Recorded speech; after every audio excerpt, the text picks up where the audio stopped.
চুমুকে। সুপ্রিয় দর্শক, আজ আমাদের মাঝে উপস্থিত রয়েছেন অভিনেত্রী এলিনা শাম্মী। শুভ সকাল আপু, কেমন আছেন? শুভ সকাল, কেমন আছেন? আমি বেশ ভালো আছি, ধন্যবাদ আপনাকে। আপনার কাজের ব্যস্ততা একটু জানতে চাই, এই মুহূর্তে কি কি কাজ করা হচ্ছে এবং কোনো গ্যাপে ছিলেন কিনা, বা কাজ নিয়ে আর কি কি পরিকল্পনা? পরিকল্পনা তো সবসময় শেষেরটা দিয়ে শুরু করি। পরিকল্পনা তো অভিনয় যেহেতু এখন করছি পুরোদমে, অভিনয়ই একমাত্র পরিকল্পনা থাকে। তারপরও কিছু অসঙ্গতি, দেশের পরিস্থিতির অস্থিতিশীলতা সবকিছু মিলিয়ে গ্যাপ গিয়েছে, এটা সবারই, শুধু অভিনয়ে যারা করছে শুধু তাদের, সব সেক্টরেই, সারা দেশব্যাপী এই অসামঞ্জস্য একটা পরিস্থিতি। তো সেই জায়গায় সেখান থেকে আমরা আস্তে আস্তে ওভারকাম করছি, এটাই সুখের বিষয়। এবং অনেকেই এই প্রফেশন থেকে অন্য প্রফেশনে শিফট করেছে, এটা দুঃখের বিষয়।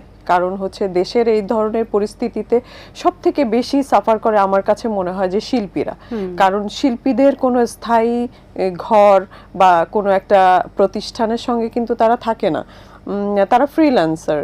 সো এই কাজগুলো দেখা যায় যে এই সময় একটু মন্দা দেখাই দেয়, তখন দেখা যায় যে শিল্পীদের কাজের ঘাটতি হয়ে যায়। এবং যেহেতু আমরা প্রফেশন হিসেবে এই জায়গাটাকে নিয়েছি, সেহেতু যখন এরকম পরিস্থিতিতে আমরা পড়ি, কেউ কেউ হয়তো বা রেগুলার কাজ করছে, তাদের কিছু সঞ্চয় থাকবে বা সেভাবেই তারা দিন গুজরান করছে, কিন্তু যারা অনিয়মিত কিন্তু তারপরে এই পেশায় আছে, তাদের জন্য এটা খুবই কষ্টের একটা সময়। তো সেই সময়গুলোকে অতিক্রম করেও যারা এই প্রফেশনের সঙ্গে যুক্ত আছে এবং এখন পর্যন্ত পথ চলছে, আমি মনে করি তাদেরকে আবারও নতুন করে ইন্ডাস্ট্রির অভিনন্দন জানানো উচিত। কারণ অনেক ঘাত প্রতিঘাত সহ্য করেই কিন্তু এই জায়গায় টিকে থাকতে হয়, সেটা স্বাভাবিকভাবেই। হ্যাঁ, শিল্পীদের স্রোতের বিপরীতে চলতে হয়। তারপরও যদি এরকম দুর্যোগ আসে তখন আরো বেশি স্ট্রাগল। তো সেই জায়গা থেকে তারা উইনার হয় যখন, তাদেরকে অভিনন্দন জানানো উচিত এবং কাজগুলো সহজ যেন হয়ে যায় সেরকম সুযোগ তৈরি করে দেওয়া উচিত। বর্তমানে কিন্তু আমরা বাংলা সিনেমা অর্থাৎ ঢালিউডের কিন্তু বেশ পরিবর্তন দেখতে পাচ্ছি। সিনেমা হলগুলো বা সিনেপ্লেক্সে দেখলে বোঝা যায়। এই পরিবর্তনটা আপনি কিভাবে দেখছেন? অবশ্যই পরিবর্তন, এ ধরনের পজিটিভ পরিবর্তন যদি হয় সেটা সুখের, এবং আমাদের জন্য তো অবশ্যই সুখের, যেহেতু আমরা এই সেক্টরগুলোতেই কাজ করি।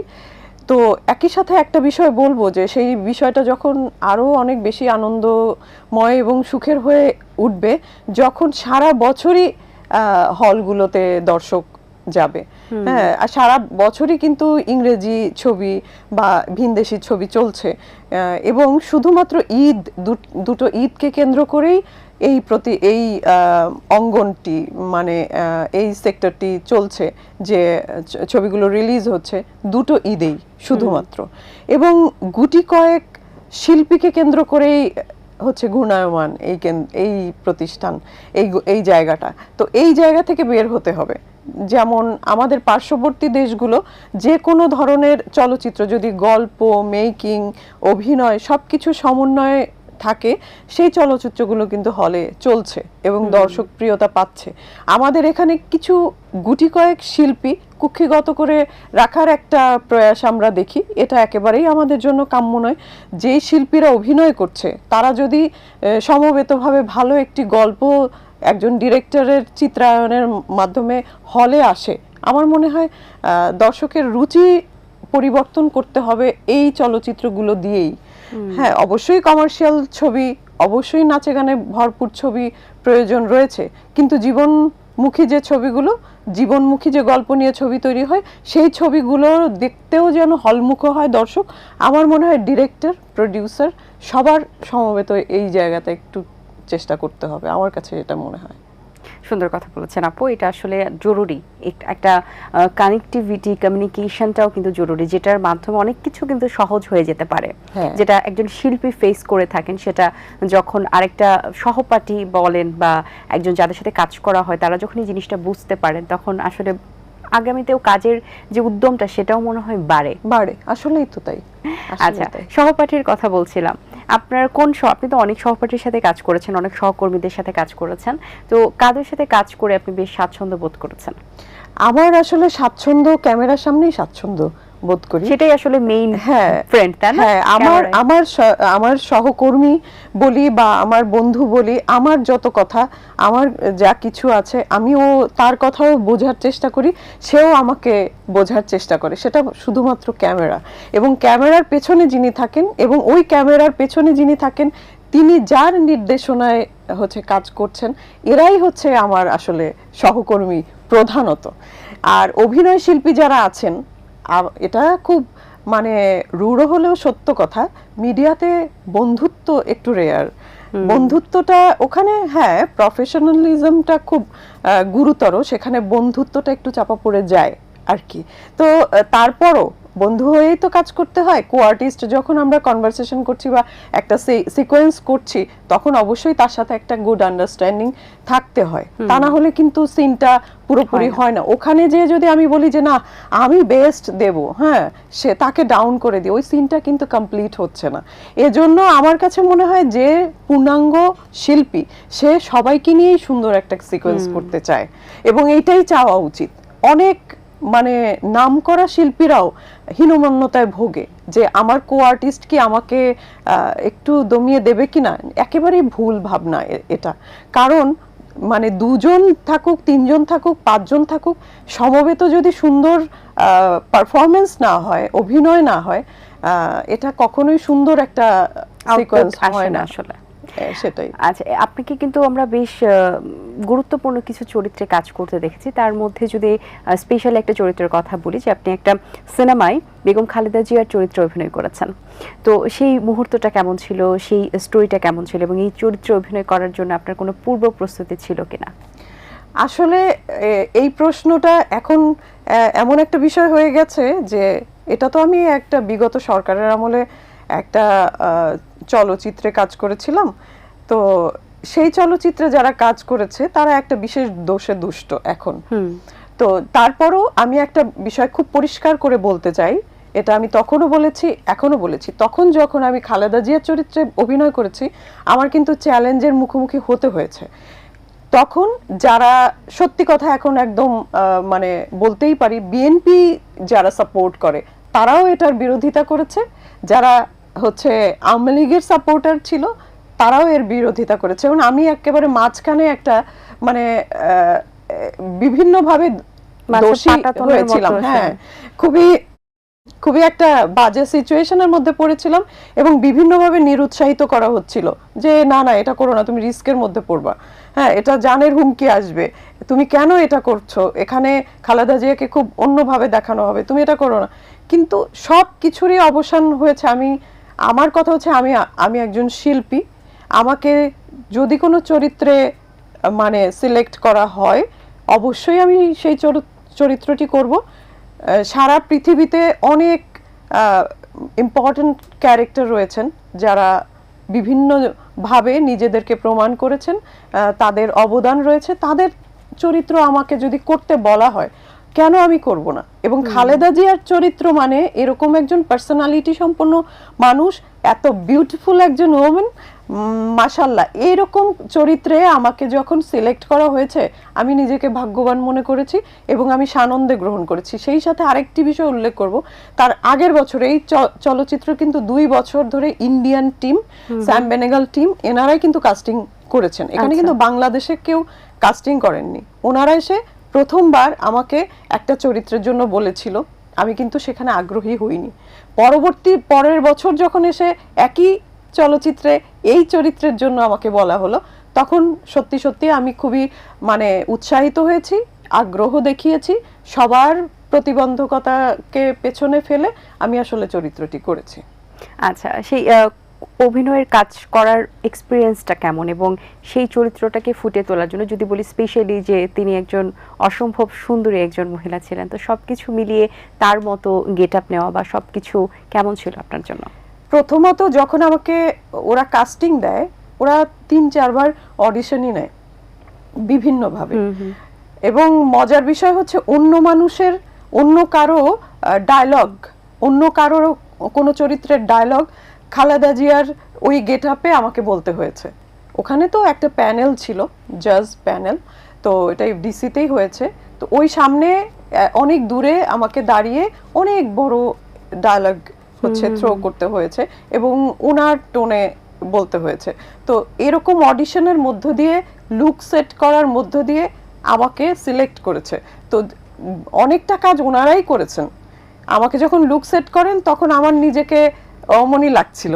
তো তারপরে যখন আমার শ্যুট হয় তখন খালেদা জিয়া ম্যাডাম ওই সময়ে যে ধরনের গেট আপ নিয়েছিলেন, হ্যাঁ, এটা তো আসলে ৭১ পরবর্তী বেগম খালেদা জিয়া, হ্যাঁ, সেই সময় তো উনি মানে বিউটিফুল একজন মানুষ এবং উনি কাতান শাড়ি পরতেন বেশি, সেই রকম কাতানই ওনারা জোগাড় করেছিলেন। হ্যাঁ, এবং আমার এই যে এখানে একটু বাড়তি একটা চুল আছে, তো ওরা যখন আমাকে মেকআপ দেয় তখন এগুলো সব ফেলে দিয়েছিলেন, কারণ ওনার ছিল না এগুলো। তো একদমই ওনার মতো করে আমাকে করার চেষ্টা করেছে এবং মোরাললেস অনেক কাছাকাছিও গেছে। এরকম আরো অনেক চরিত্র আছে আপু, যে চরিত্রগুলোতে আপনি এমন সুন্দরভাবে ফুটিয়ে তুলেছেন, দেখা গেছে যে সেটা হয়তো বা মেইন ক্যারেক্টার না, হিরো হিরোইন না, তারপর আপনি আপনার কাজ দিয়ে এমনভাবে ফুটিয়েছেন যে মানুষ সেটা মনে রেখেছে চরিত্রটা। এটা কিন্তু একটা বড় চ্যালেঞ্জ, কারণ মানুষ হিরো হিরোইনদেরকে বেশি মনে রাখে, সাইড ক্যারেক্টার বা অন্য কোন একটা ক্যারেক্টার তারা খুব একটা রিকগনাইজ করতে পারে না, কিন্তু সেটা আপনি করিয়ে দেখেছেন। এবং শুধু এটাতে না, আর বিভিন্ন প্রিয়তমা মুভির কথা আমি বলছিলাম যেখানে আপনি ভাবি ক্যারেক্টারে ছিলেন, এছাড়াও কিন্তু অনেকগুলো চরিত্র আপনি কাজ করেছেন। আপনার চ্যালেঞ্জিং চরিত্র ভালো লাগে যতটুকু আমরা জানি। তো এমন কি কোনো চরিত্র আছে যে চরিত্রটা এখনো করা হয়নি বাট আপনি ডেফিনেটলি করতে চাইবেন? অভিনয় শিল্পী হওয়ার একটা সবথেকে বড় সুবিধা হচ্ছে আমি যেটা না আমি সেটা হতে পারি, তার মানে আমি সবই হতে পারি। তো এটাই একটা সবথেকে বড় চ্যালেঞ্জ। আর সত্যি কথা বলতে যে নায়িকা বলতে বাংলাদেশের প্রেক্ষাপটে যেটা বোঝা যায়, আমরা আসলে গ্লোবালি ভাবতে চাই আমি, কারণ একজন চরিত্রাভিনেতা সারা বিশ্বের, ঠিক আছে?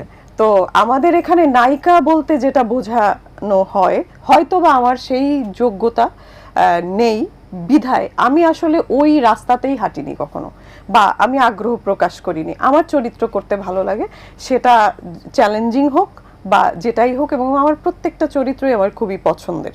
এবং আমি সৌভাগ্যবানও বলবো নিজেকে, কারণ ডিরেক্টররা আমাকে ভিন্ন ভিন্ন চরিত্রে কাস্ট করে, টাইপড হয়ে যায়নি। এটা আমার নিজের জন্যই আমি বলবো যে এটা আমার খুবই আনন্দের একটা বিষয়। আর হচ্ছে যে হ্যাঁ, চরিত্র তো অনেক চরিত্রই আছে যেগুলো করতে ইচ্ছে করে।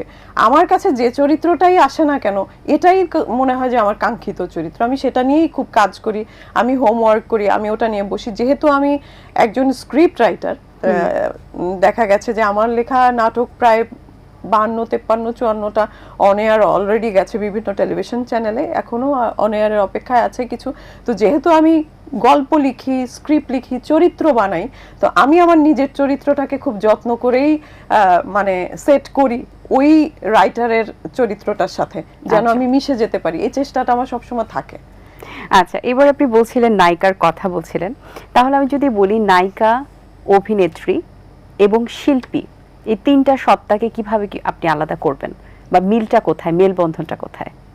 শিল্পী হওয়া একটু কঠিন, হ্যাঁ, সারা জীবনের সাধনা, ওই পর্যন্ত যেতে পারবো কিনা জানি না, ওই পথই চলছি আর কি। আর অভিনয় শিল্পীরা নায়িকা হতে পারে, নায়িকাদের একটা সার্টেন টাইম পরে আর হচ্ছে নায়িকা হওয়ার সুযোগটা থাকে না আমাদের দেশের প্রেক্ষাপটে, কিন্তু ভিন দেশে নায়িকার সংজ্ঞা ভিন্ন। ঠিক আছে, তো যেহেতু দেশটা বাংলাদেশ, সেখানেই কাজ করছি। দেশের বাইরে একটা ছবি করার সুযোগ হয়েছে, ওটা যৌথ প্রযোজনার ছবি ছিল, হচ্ছে দরদ। তো আর এর থেকে আর আমার দেশের বাইরে ওইভাবে কাজ করার সুযোগ হয়নি। আর স্যাম বেনেগাল টিম এসে একটা কাজ করেছে, সেটার সাথেও আমার কাজ করার সুযোগ হয়েছে। তো এই তো মানে শিল্পী তো বিশাল ব্যাপার। শিল্পী, আমি নিজে শিল্পী এটা দাবি করতে আমারও এখনো গলা কাঁপে।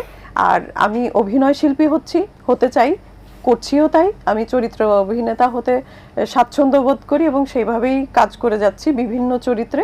আর নায়িকা তো একটা সার্টেন টাইম পর্যন্ত নায়িকা হতে পারে, তারপরে তো হচ্ছে ওই চরিত্র অভিনেতাই হতে হয়।